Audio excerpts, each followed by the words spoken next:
한국의 기술력을 무시하는 독일의 엔지니어가 있습니다. 그는 뮌헨 공과대학교의 교수의 권유로 한국의 기술력 연구를 제안받고 한국을 방문하게 되는데요. 한국에 와서 많은 것을 경험하며 엄청난 충격을 받게 되고, 이런 경험을 가능하게 해준 한국의 모든 분들께 깊은 감사를 드리고 싶다며 사연을 보내왔습니다. 대체 무슨 일을 경험했길래 사연을 보낸 것인지 오늘 사연 바로 시작하겠습니다. 안녕하세요. 저는 라이너 베클린이라고 합니다. 어릴 적부터 저는 아버지의 영향으로 교통 인프라에 깊은 관심을 가지게 되었습니다. 토목공학자였던 아버지는 가끔 저를 건설 현장에 데려가셨고, 그곳에서 본 거대한 기계들과 복잡한 도면들이 제 호기심을 자극했어요. 특히 아버지께서 독일의 뛰어난 공학 기술에 대해 자부심을 가지고 설명해 주실 때마다 저는 우리나라의 기술력에 대한 자부심을 느꼈습니다. 그렇게 자란 저는 자연스럽게 대학에서 토목공학을 전공하게 되었고, 졸업 후에는 여러 나라의 도로 인프라를 연구하는 프로젝트에 참여하게 되었습니다. 이 과정에서 저는 다른 나라들의 기술력을 직접 경험하며 독일의 우수성을 다시 한번 확인할 수 있었죠. 독일의 자랑, 아우토반에 대해 이야기하자면 할 말이 정말 많습니다. 속도 제한이 없는 구간, 완벽하게 관리된 노면, 그리고 세계 최고 수준의 효율적인 교통 체계까지. 저는 항상 아우토반이 단연코 세계 최고의 고속도로라고 확신해왔어요. 유럽의 교통 인프라가 세계에서 가장 뛰어나다는 것은 의심할 여지가 없는 사실이라고 믿었죠. 다른 나라들의 고속도로를 경험할 때마다 아우토반의 우수성을 다시 한번 실감하곤 했습니다. 그러던 어느 날 뮌헨 공과대학교의 슈미트 교수님으로부터 의외의 제안을 받았습니다. 라이너, 한국의 경부 고속도로에 대해 들어본 적 있나? 최근 그쪽 교통 인프라가 빠르게 발전하고 있다더군. 한번 연구해보는 게 어떻겠나? 처음에는 그저 흥미로운 주제라고만 생각했어요. 솔직히 말해서 아시아의 작은 나라인 한국이 과연 어느 정도의 기술력을 가지고 있을지 의문이 들었습니다. 한국이 짧은 시간 안에 경제적으로 성장하고 교통 인프라를 확장했다는 사실은 알고 있었지만, 그들의 고속도로가 아우토반에 비견될 만한 수준일 거라고는 전혀 생각하지 않았습니다. 아마도 우리의 오래된 기술을 따라하는 수준이겠지라고 속으로 생각했죠. 그렇게 시작된 한국 방문 준비. 저는 경부 고속도로의 기술적 수준을 확인하고 독일의 아우토반과 비교해 연구 보고서를 작성하는 것을 목표로 삼았어요. 하지만 내심 과연 얼마나 발전했을까? 아마 우리와는 비교도 안 되겠지? 라는 의구심. 아니, 거의 확신에 가까운 생각을 가진 채로 말이죠. 비행기 티켓을 예매하고 호텔을 예약하고 필요한 장비들을 챙기는 동안에도 이 생각은 계속되었습니다. 한편으로는 이번 연구가 아우토반의 우수성을 다시 한번 입증하는 기회가 될 것이라고 기대하기도 했습니다. 출발 전날 아버지께서 저에게 조언을 해주셨어요. 라이너, 열린 마음으로 보아라. 때론 우리의 선입견이 진실을 가리기도 한단다. 그 말씀을 듣고 저는 잠시 멈칫했습니다. 제가 너무 편견을 가지고 있는 건 아닐까? 하는 생각이 들었거든요. 하지만 이내 고개를 저었죠. 아니야. 아무리 그래도 아우토반이 더 뛰어날 거야. 인천국제공항에 도착했을 때 저는 꽤 인상 깊었습니다. 공항의 규모와 시설이 예상보다 훨씬 현대적이었거든요. 입국부터 놀라게 하려는 작전인가 하는 생각이 들 정도였죠. 하지만 이건 시작에 불과했습니다. 저는 바로 서울로 향하는 공항철도를 탔습니다. 독일에서 출발할 때만 해도 한국의 수도 서울이 그저 평범한 아시아의 도시일 거라고 생각했어요. 하지만 제 예상은 완전히 빗나가고 말았습니다. 철도에 탑승하자마자 저는 놀라움을 금치 못했습니다. 차량 내부는 믿을 수 없을 정도로 깨끗했고 와이파이까지 완벽하게 작동했어요. 독일의 IC 열차와 비교해도 전혀 뒤지지 않는 수준이었습니다. 서울역에 도착해 지하철로 갈아탔을 때 저는 또 한 번 충격을 받았습니다. 플랫폼 스크린 도어, 실시간 열차 도착 정보 안내, 그리고 깔끔하게 정돈된 역사 내부 이 모든 것이 제가 알고 있던 지하철의 개념을 완전히 뒤엎어버렸어요. 특히 인상 깊었던 것은 노인분들도 어려움 없이 스마트폰으로 교통카드를 태그하는 모습이었습니다. 독일에서는 상상도 할 수 없는 광경이야 라고 중얼거리며 서울의 디지털 혁신에 깊은 감명을 받았습니다. 호텔 체크인을 하고 잠시 쉬고 있을 때 창밖으로 보이는 서울의 스카이라인이 눈에 들어왔습니다. 고층 빌딩들이 늘어서 있는 모습이 마치 미래 도시를 보는 것 같았어요. 특히 밤이 되자 건물들의 화려한 조명이 켜지면서 저는 그만 할 말을 잃고 말았습니다. 제가 한국에 대해 가지고 있던 모든 선입견이 하루 만에 완전히 무너져 버렸어요. 다음 날 한국의 렌터카 회사에서 차를 빌리고 경부 고속도로로 향했습니다. 내비게이션을 켜고 서울에서 부산으로 가는 길을 찾았어요. 약 400km, 독일에서라면 4시간이면 충분할 거리죠. 한국에서는 얼마나 걸릴까 하는 생각을 하며 출발했습니다. 경부 고속도로에 진입하는 순간 저는 약간 놀랐습니다. 예상보다 도로 상태가 좋았거든요. 노면은 매끄러웠고 차선도 선명하게 그어져 있었어요. 주변 경관도 나쁘지 않았죠. 울창한 숲과 잘 정돈된 도로가 어우러져 있었습니다. 처음에는 이건 고속도로의 시작 부분이라 특별히 관리가 잘 된 구간인가 보다라고 생각했어요. 하지만 시간이 지나고 거리가 늘어나도 도로의 상태는 크게 변하지 않았습니다. 저는 점점 더 흥미를 느끼기 시작했습니다. 이런 수준의 도로 관리는 아우토반과 비슷한 수준이었거든요. 달리면서 눈에 띄는 것이 있었습니다. 도로 곳곳에 설치된 전광판과 CCTV였어요. 전광판에는 실시간으로 교통정보가 업데이트되고 있었고 CCTV는 도로의 상황을 감시하고 있었죠. 이 정도의 실시간 교통관리 시스템이라면 사고 예방에도 도움이 되겠구나라는 생각이 들었습니다. 그러다 문득 속도계를 보고 또 한 번 놀랐어요. 제 차의 속도가 100km를 넘어서고 있었거든요. 하지만 차체의 흔들림은 크지 않았습니다. 1시간쯤 달렸을까? 갑자기 전방에 정체 구간이 나타났습니다. 순간, 역시 교통체증은 피할 수 없는가 보다라고 생각했어요. 하지만 그때였습니다.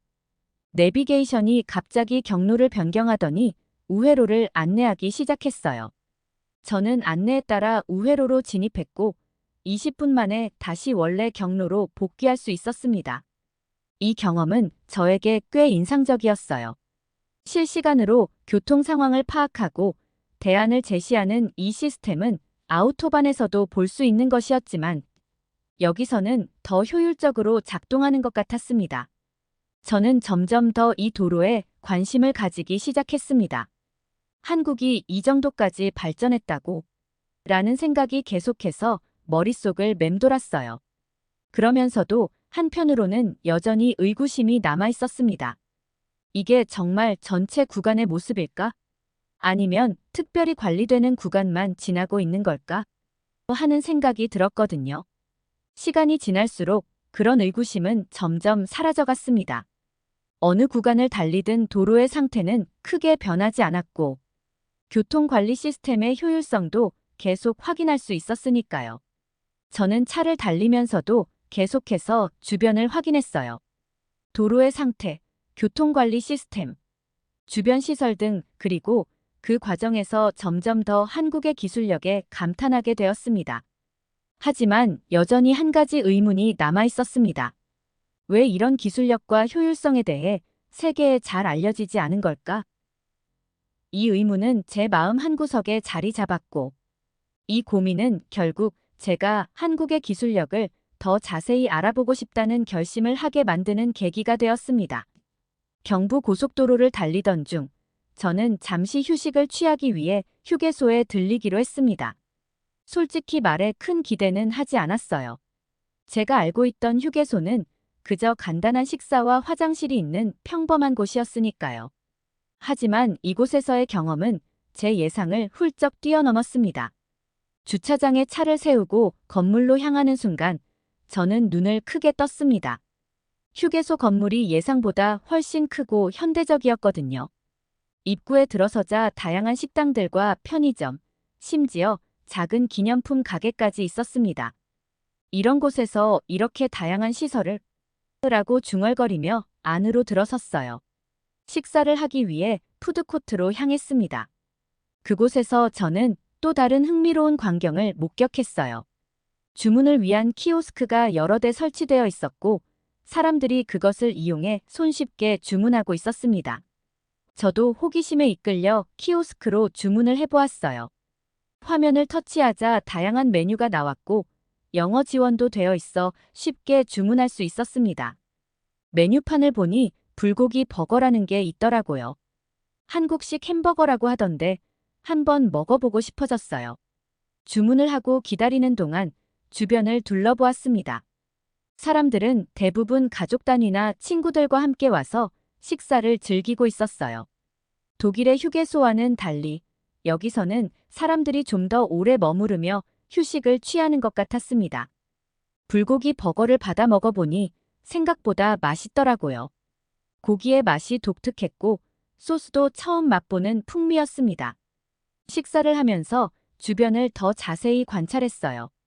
휴게소 내부에는 작은 공원 같은 휴식 공간도 있었고 심지어 어린이들을 위한 놀이 공간도 있었습니다. 이건 정말 놀라웠어요. 독일의 휴게소에서는 상상도 할 수 없는 광경이었거든요. 식사를 마치고 휴게소를 둘러보면서 저는 점점 더 한국의 문화에 대해 궁금해졌습니다. 이런 휴게소의 모습은 단순히 편의 시설을 넘어서 한국 사람들의 생활 방식과 문화를 반영하고 있는 것 같았거든요. 고속도로 여행을 하면서도 편안하게 쉬어갈 수 있는 공간을 만들어 놓은 것이 인상적이었습니다. 특히 눈에 띈 것은 휴게소 내의 청결함이었어요. 이렇게 많은 사람들이 이용하는 공간인데도 불구하고 화장실을 포함한 모든 시설이 깨끗하게 유지되고 있었습니다. 이는 분명 체계적인 관리 시스템과 이용자들의 의식 수준이 높다는 것을 보여주는 것 같았어요. 휴게소를 나오면서 저는 한국의 고속도로 문화에 대해 새로운 시각을 갖게 되었습니다.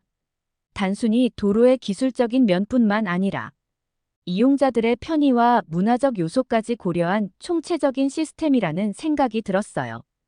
이것이 한국의 발전된 모습 중 하나구나 싶었습니다. 다시 차에 올라타면서 저는 이번 여정이 단순히 도로 기술을 비교하는 것을 넘어 두 나라의 문화와 생활 방식의 차이를 이해하는 기회가 될 것 같다는 생각이 들었습니다. 그리고 이런 경험들이 제 연구에 더 깊이 있는 통찰을 줄 수 있을 거라는 기대감도 생겼어요. 하지만 동시에 한 가지 의문도 들었습니다. 이렇게 대규모의 휴게시설이 과연 효율적일까? 유지 관리 비용은 어떻게 충당하고 있을까? 이런 생각들이 머릿속을 맴돌았어요. 그날 저녁 숙소에서 노트북을 펴고 오늘 겪은 경험을 정리하면서 저는 제가 한국에 대해 가지고 있던 선입견들이 하나둘씩 깨져가고 있다는 것을 깨달았습니다. 다음 날 저는 경부 고속도로의 교통관리 시스템에 대해 좀 더 자세히 알아보기로 했습니다. 전날 봤던 CCTV와 전광판이 어떻게 작동하는지, 그리고 이 시스템이 실제로 얼마나 효율적인지 확인하고 싶었거든요. 아침 일찍 출발해 고속도로에 진입했습니다. 이번에는 특별히 주의를 기울여 도로 곳곳에 설치된 시설물들을 관찰했어요. CCTV는 약 2km마다 설치되어 있었고 전광판은 주요 구간마다 볼 수 있었습니다. 이 정도의 밀도라면 도로 상황을 실시간으로 모니터링하기에 충분해 보였어요. 주행 중에 갑자기 전방에 사고 정보가 전광판에 떴습니다.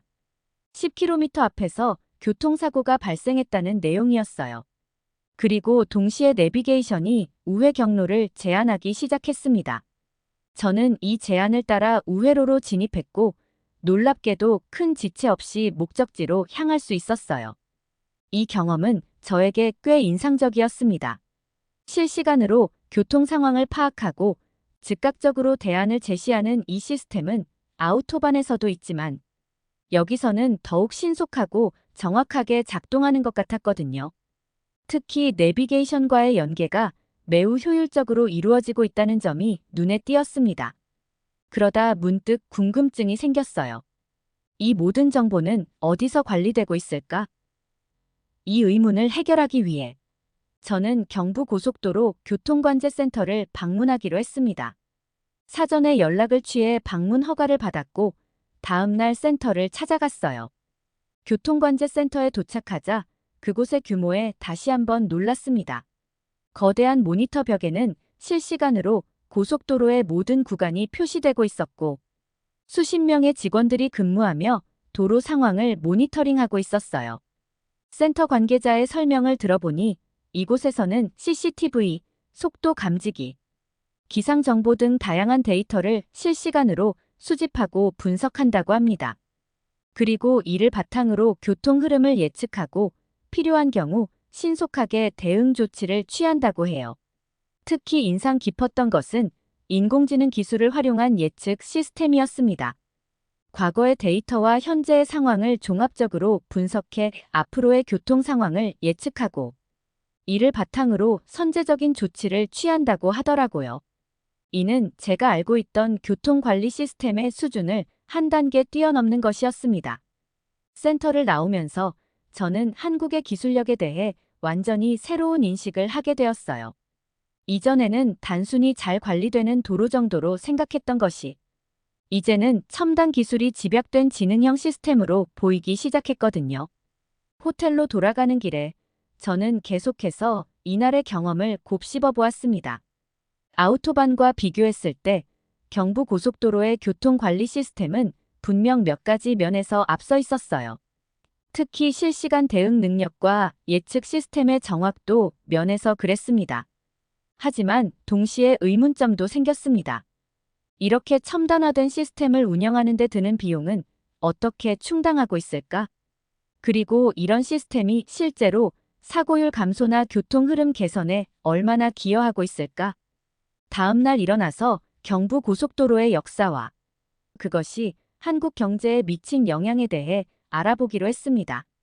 아침 일찍 일어나 자료를 찾아보니 경부고속도로가 1970년에 완공되었다는 사실을 알게 되었어요. 이는 제가 생각했던 것보다 훨씬 오래된 역사였습니다. 더 놀라운 것은 이 고속도로가 착공에서 완공까지 단 2년 5개월밖에 걸리지 않았다는 점이었어요. 그 당시 한국의 기술력과 경제 상황을 고려하면 이는 정말 대단한 성과로 보였습니다.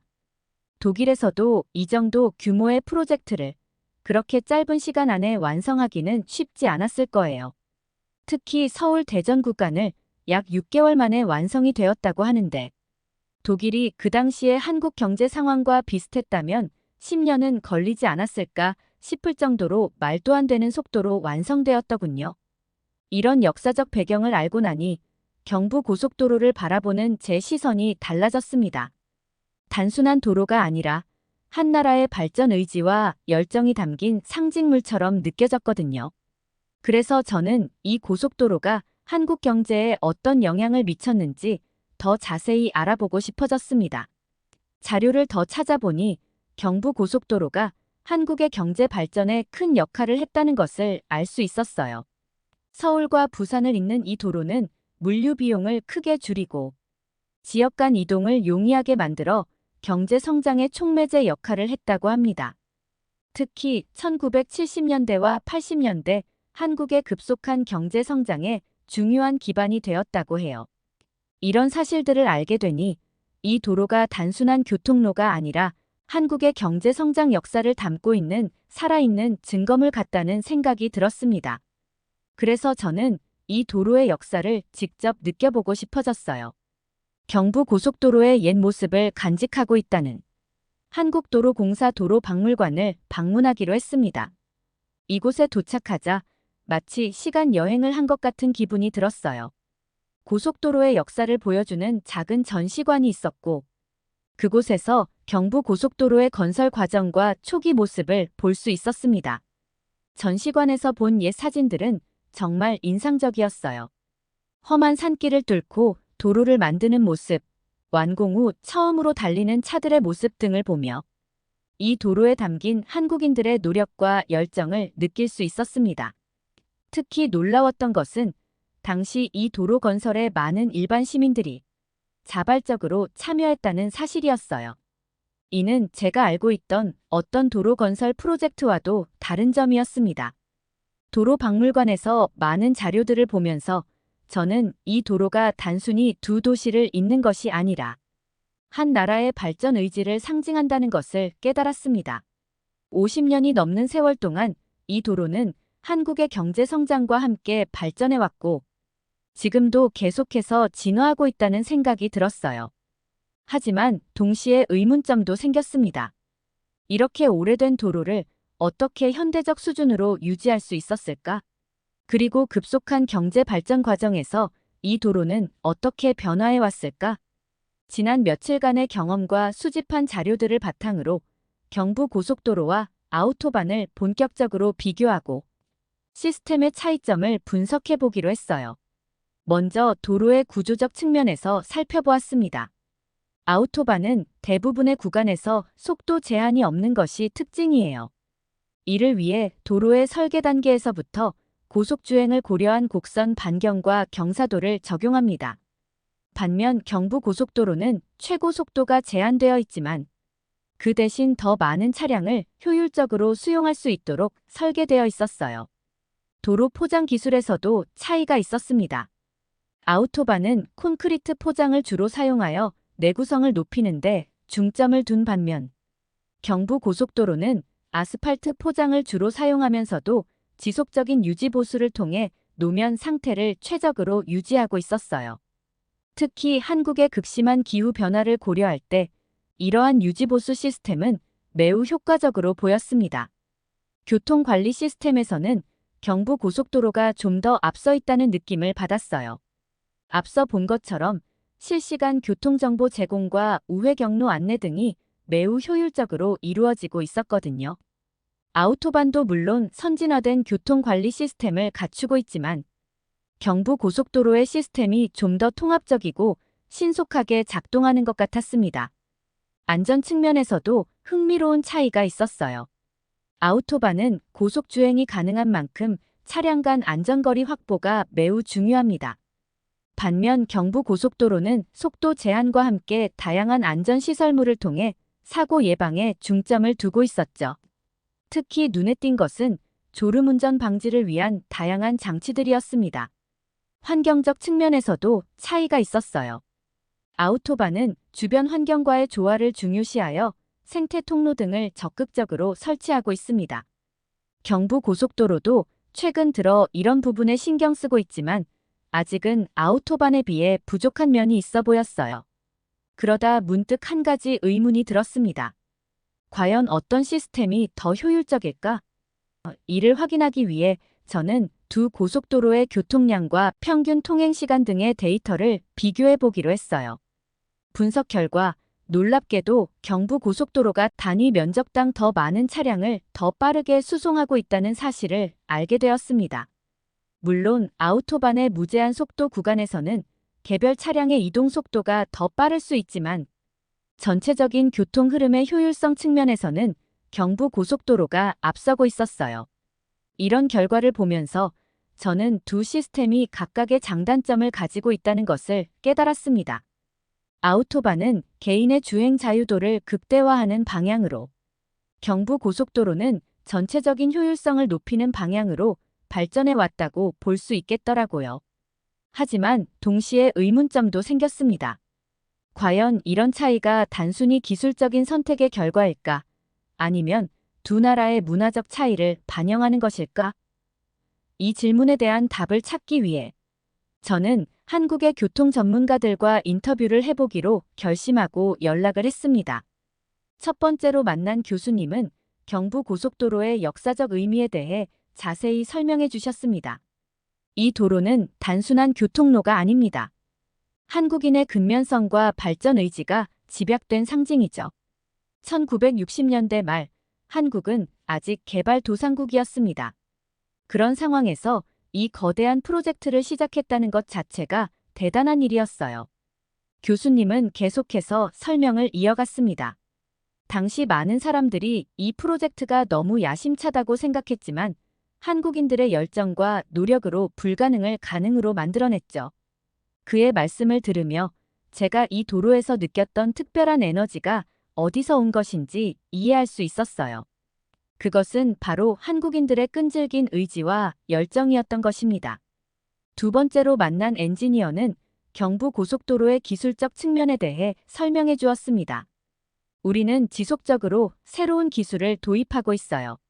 하지만 더 중요한 건 이 기술들을 어떻게 효율적으로 통합하고 운영하느냐입니다. 예를 들어, 우리는 최근 AI 기술을 활용한 교통 흐름 예측 시스템을 도입했어요.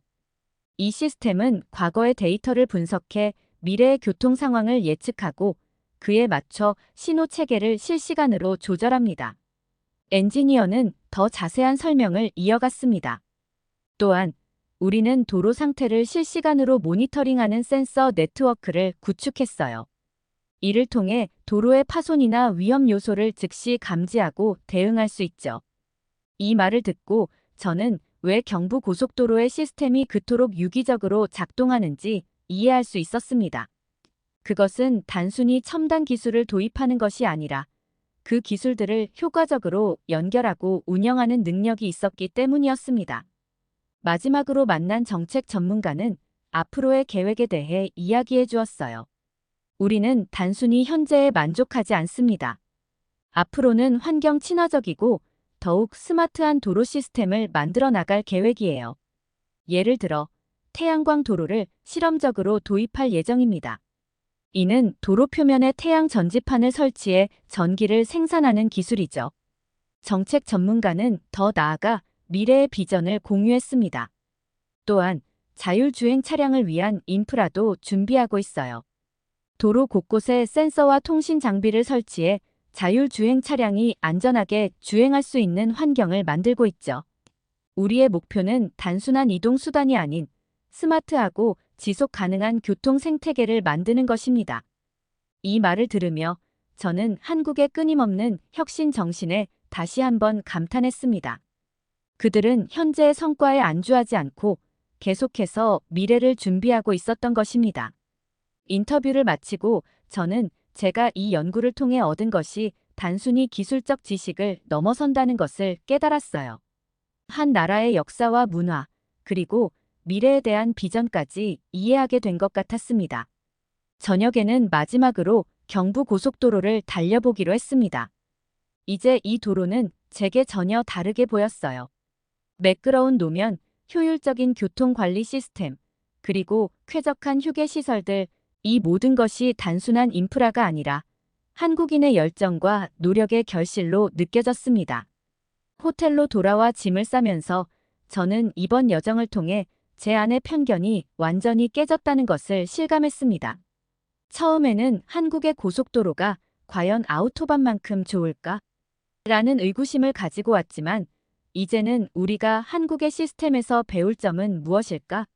라는 생각을 하게 되었어요. 비행기를 타기 전 공항에서 마지막으로 제 노트를 정리했습니다. 그리고 이런 결론을 내렸어요. 경부고속도로는 단순한 도로가 아니다.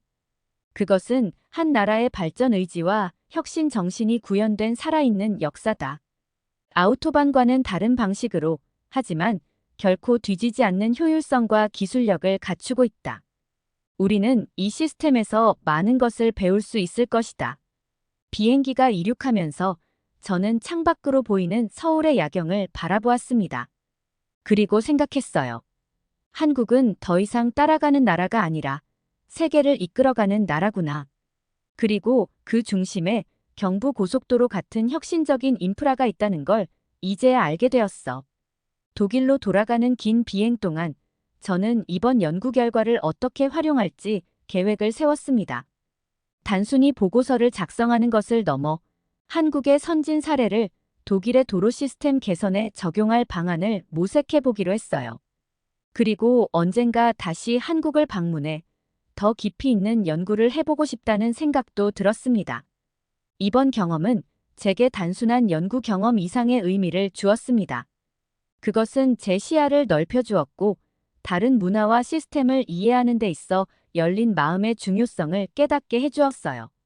앞으로 제 연구와 일상에서 이번에 배운 교훈을 항상 기억하며 더 넓은 시각으로 세상을 바라보려 합니다.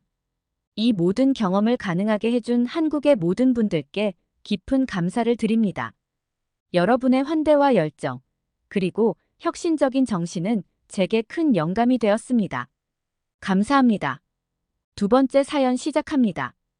여기 벨기에의 작은 마을, 한국인 부부가 이사 오면서 조용했던 마을은 폭풍이 몰아치기 시작하고 급기야는 마을 전체가 술렁거리기 시작하는데 대체 무슨 사연일지 오늘 사연 바로 알아보겠습니다.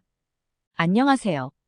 저는 벨기에 담이라는 마을에 살고 있고 브뤼셀 자유대학교에 다니는 루나입니다.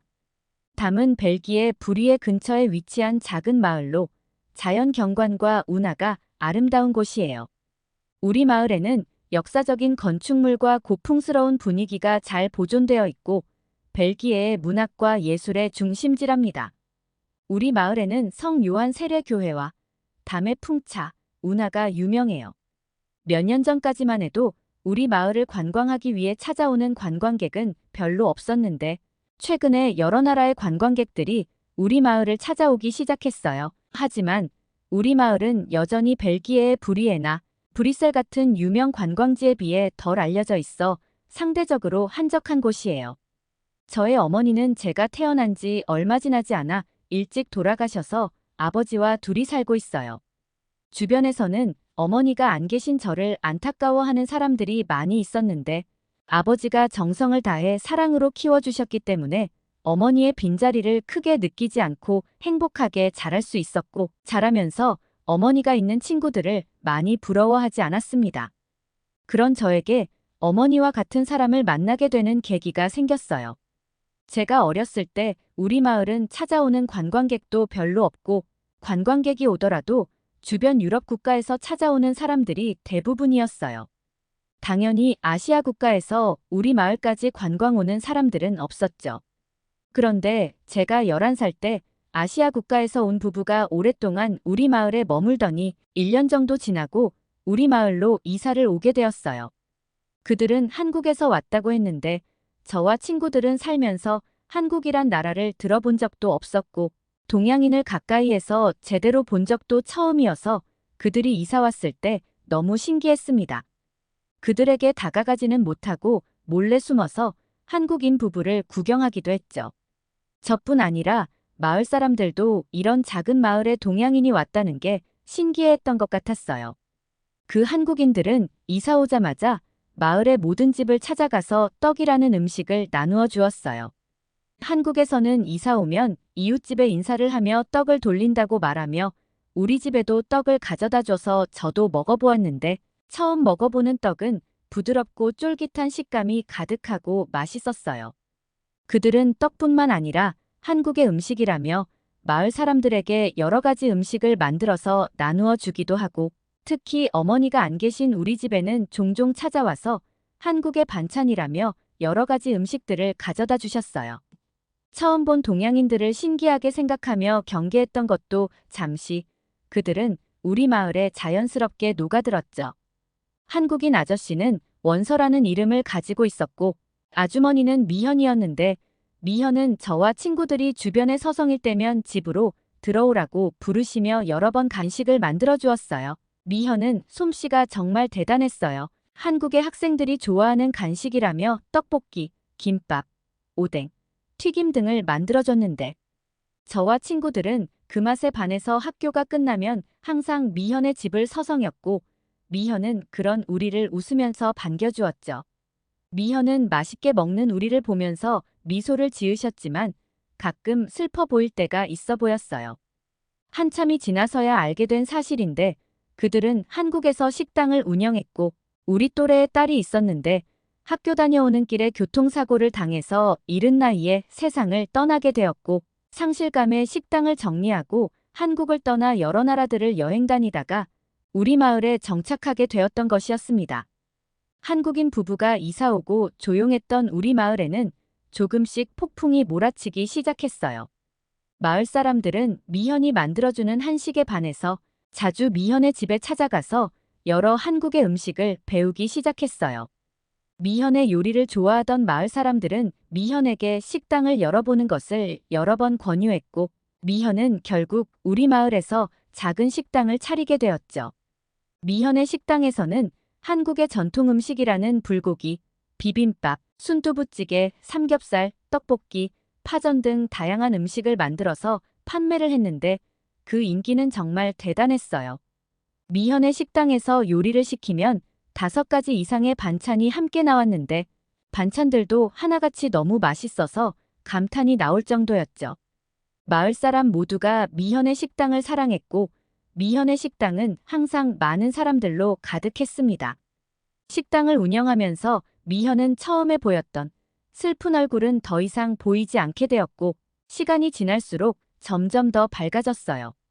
미현은 다른 친구들보다 유독 저를 많이 챙겨주셨어요. 학교가 끝나고 미현의 가게를 지나갈 때면 밥 먹고 가라면서 돈을 받지 않고 식사를 챙겨주기도 하고 공부 안 하고 마을을 뛰어다니며 놀고 있을 때는 열심히 공부해야 훌륭한 사람이 된다면서 제게 잔소리도 하고 집에서 아버지와 함께 먹으라고 반찬과 간식도 챙겨주었죠. 저는 엄마가 있었다면 미현 같지 않았을까라는 생각도 들어서 더 미현에게 자주 찾아갔습니다. 미현이 차린 한국 식당은 점점 입소문을 타기 시작하더니 언제부터인가 줄을 서지 않으면 먹을 수 없을 정도로 사람이 많아졌어요. 멀리서도 미현의 요리를 맛보기 위해 많은 사람들이 찾아오기 시작했고 조용했던 우리 마을은 많은 관광객들로 붐비게 되었죠. 저도 주말에는 미현의 식당에서 아르바이트를 하며 미현을 도왔지만 정말 많은 손님들이 몰려왔기 때문에 미현의 식당은 하루 종일 정신이 없었어요. 하지만 원서와 미현은 힘든 기색도 없이 매일 새벽부터 밤 늦게까지 쉬지 않고 식당을 운영했어요. 저를 비롯한 마을 사람들은 원서와 미현을 보면서 굉장히 부지런하다고 놀라워했습니다. 미현의 식당 덕분인지 우리 마을은 계속해서 많은 관광객들이 방문했고 마을 사람들은 예전보다 더 부유해졌어요. 저와 마을 사람들은 미현 부부에게 고마워하며 한국이란 나라와 한국 사람들을 좋아하게 되었죠. 미현은 제게 가끔 한국이란 나라에 대해 이야기를 해준 적이 있었는데 한국을 얘기하는 미현의 눈빛은 그리움이 가득해 보였어요. 미현의 얘기를 들으며 저도 언젠가 한국이라는 나라를 꼭 한번 가보고 싶다는 생각을 했습니다. 제가 고등학생이 되었을 때는 작은 우리 마을까지도 한국의 음악과 드라마, 영화 등 다양한 한국 문화들이 전파되고 있었고 저는 벨기에에서 굉장히 멀리 떨어져 있는 한국이란 나라의 문화가 작은 우리 마을까지 전파되었다는 생각에 한국이란 나라의 문화가 정말 대단하다라고 생각했죠.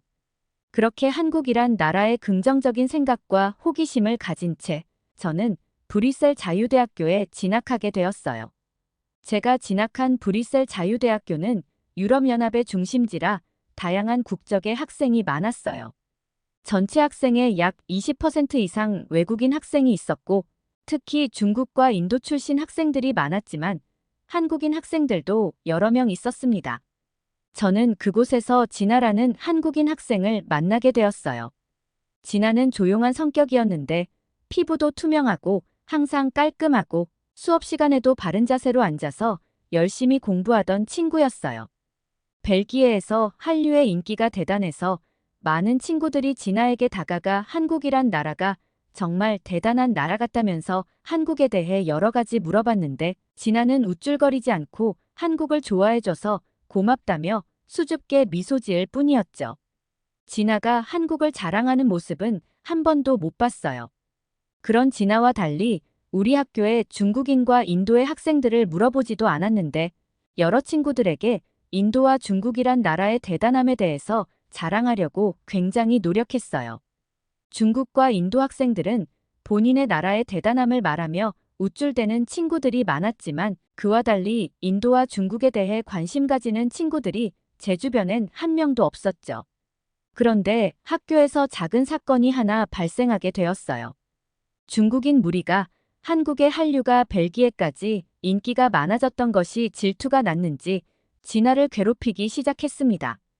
처음에는 한국은 중국이랑 비교하면 약소국이라며 비아냥거리는 정도였어요.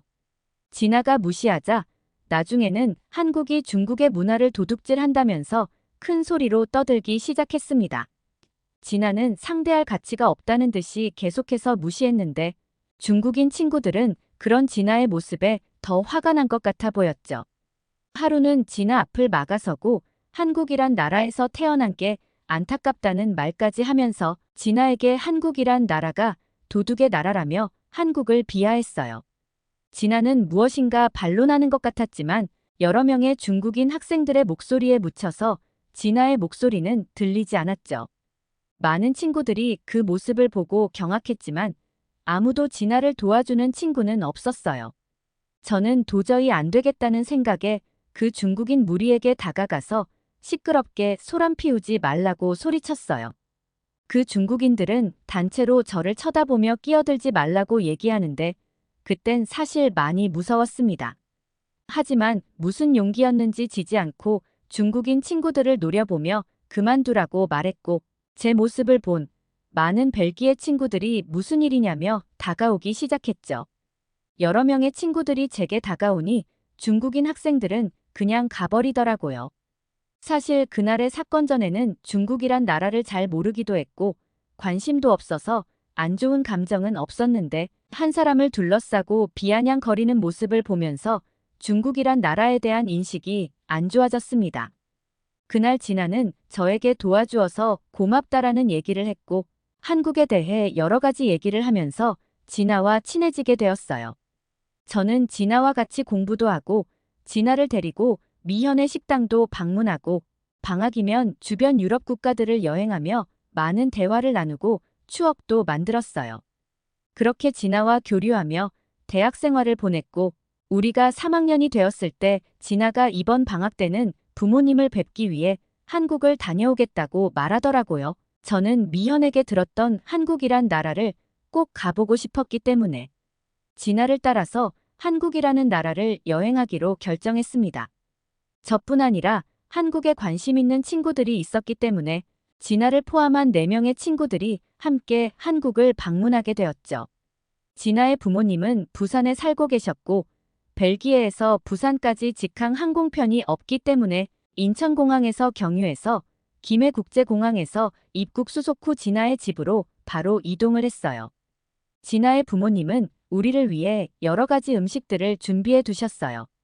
저는 미현으로 인해 여러 가지 한국 음식을 먹었는데 부산에서 먹는 어묵은 벨기에에서 먹었던 어묵과 비교할 수 없을 정도로 쫄깃한 식감이 가득한 게 정말 맛있었어요. 특히 어묵의 국물은 바다의 향과 어우러져 따뜻하고 고소한 맛이 가득했죠. 그 외에도 부산에서 동네 파전이라는 음식을 먹었는데 미현의 집에서 먹었던 파전도 맛있었지만 동네 파전은 해산물의 맛이 더 가득해서 더욱 신선한 맛이 감돌았어요. 저와 친구들은 진아의 어머니가 차려주신 여러 부산의 음식을 먹으면서 한국의 음식이 대단하다며 감탄을 했고 진아 어머니는 잘 먹는 우리의 모습을 보면서 흐뭇해하셨어요. 부산에 도착하고 첫날은 진아의 어머님이 만들어주신 음식을 먹고 휴식을 취하고 둘째 날부터 부산의 여러 관광지를 돌아다녔습니다. 처음 방문한 부산은 정말 그림과 같은 도시였어요. 진아는 우리에게 가장 먼저 감천문화마을이라는 장소를 데려갔는데 감천문화마을은 다채로운 벽화와 다양한 예술품들이 가득해서 저와 친구들 모두 사진을 찍느라 정신없이 시간을 보냈어요.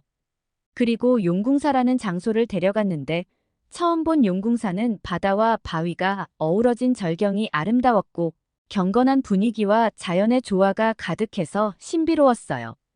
우리는 파도 소리를 들으며 여유롭게 산책을 했고 저와 친구들은 용궁사의 절경에 푹 빠져서 이곳이 지상낙원이 분명할 것 같다는 말을 하기도 했죠. 그 외에도 부산의 국제시장과 자갈치시장, 부산타워, 흰여울 문화마을, 샘텀시티라는 곳도 데려갔어요. 우리는 많은 부산의 명소를 둘러보며 입을 다물지 못하고 감탄했어요. 진아가 부산 해운대 해수욕장을 데려갔을 때는 햇살 아래 반짝이는 모래사장과 푸른 바다를 보고 저와 친구들 모두 정신없이 바다로 뛰어들고 말았죠. 즐겁게 부산 해운대 해수욕장에서 수영을 하며 즐거운 시간을 보내고 있는데 친구 중 한 명이 갑자기 안경을 바다에 빠뜨린 것 같다면서 우리에게 도움을 요청했습니다. 저와 다른 친구들뿐만 아니라 주변에 수영하고 있던 한국 분들이 도와주셔서 넓은 바다에서 안경을 찾았지만 결국 찾을 수 없었죠. 친구는 본인의 실수니 어쩔 수 없다며 안경을 찾기 위해 도와주신 많은 한국 분들께 감사하다고 말했고, 우리는 걱정이 되었지만 별다른 방도가 없어서 침울해진 채 해운대 해수욕장을 빠져나왔어요. 그런데 진아가 갑자기 안경을 맞추러 가자고 말하며 주변의 안경점을 인터넷으로 찾아보기 시작했고, 저와 친구들은 안경점을 찾고 있는 진아의 모습을 보면서 굉장히 당황했습니다. 보통 안경을 맞추려면 시력 검사를 위해 병원도 가야 하고 안경을 기다리는데 1, 2주 정도 소요가 되는데 우리는 2일 후 서울로 이동한 후 서울에서 3일 정도 머물다 벨기에로 떠나야 하는 일정이라 처음에는 진아가 장난을 치는 건가 라는 생각까지 했을 정도였죠. 하지만 진아는 가까운 안경점을 찾았는지 저와 친구들을 데리고 안경점으로 갔고 단 1시간 만에 자외선 차단과 난시 교정 등의 특수 코팅이 추가된 렌즈를 8만 원 정도 저렴한 금액으로 구입할 수 있었어요. 벨기에에서 특수 코팅이 추가된 안경을 맞추려면 최소 2주 정도의 시간이 걸리고 비용도 기본 3, 40만 원 정도인데 한국은 굉장히 저렴한 금액으로 믿을 수 없이 빠른 속도로 안경을 구입할 수 있었죠. 저와 친구들은 안경을 받고도 너무 신기해서 입을 벌린 채 아무 말도 하지 못했고, 특히 안경을 새로 맞춘 친구는 난시가 있었는데 난시 교정하는 렌즈는 가격이 너무 비싸서 난시 교정하는 렌즈를 구입하지 못했다고 말했는데 한국은 난시 교정에 반사 방지, 자외선 차단 기능까지 모두 추가했는데도 8만 원밖에 안 되는 저렴한 금액에 믿을 수 없다며 2시간 넘도록 한국의 안경점을 칭찬했어요. 우리 모두는 그렇게 한국의 부산에서 즐거운 시간을 보내고 한국의 수도 서울로 이동을 했습니다. 우리는 부산에서 KTX라는 고속열차를 타고 서울로 이동을 했는데 정말 많은 나라의 고속열차를 탑승했지만 KTX를 탔을 때는 다들 어떻게 이럴 수 있냐며 신기해했죠. 한국의 KTX는 유럽의 고속열차에 비해 금액이 굉장히 저렴했는데 승차감도 편하고 시설은 압도적으로 깔끔했어요. 심지어 단 1분도 늦지 않고 정확한 시간에 출발을 했죠. 보통 유럽의 고속철도는 열차 지연이 빈번해서 진아에게 물어보니 한국의 KTX는 항상 정확한 시간에 운행을 한다고 말하더라고요. 심지어 부산과 서울이 가까운 거리가 아님에도 2시간 반 정도의 짧은 이동으로 서울에 도착하게 되었습니다. 유럽의 고속열차는 도심의 외곽에 위치하는데 한국은 도심의 중심부까지 고속열차를 운행하는 것도 신기했어요.